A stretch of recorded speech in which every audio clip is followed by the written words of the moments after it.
Do you know what a catastrophe is?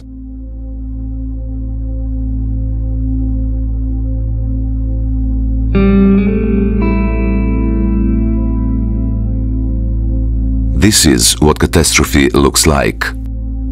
A devastating flood, creating a lake of over 100 kilometers, has hit massive areas of Serbia, Bosnia and Croatia, leaving dead in its wake, with over 1 million of people in dire need of immediate assistance.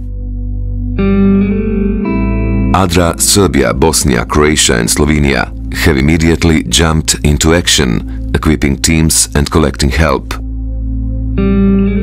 So far, ADRA Croatia has collected over 39 tons of clothes, food and water. But it isn't enough. We need more help. We need you. And we need you now.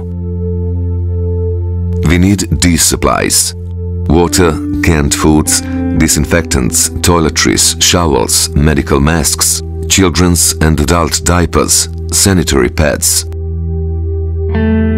Conditions in rescue centers are unfit for healthy living, especially for the children and the elderly. This is why we need to return them home as soon as possible. Therefore, we need building materials, tiles, cement, paint, laminate or paquet, furniture, anything and everything needed for home repairs. Effects on this catastrophe will be felt for years to come. Some areas won't be safe for living for up to a year. During all that time, these people need your help. Let's not forget them. Donate now.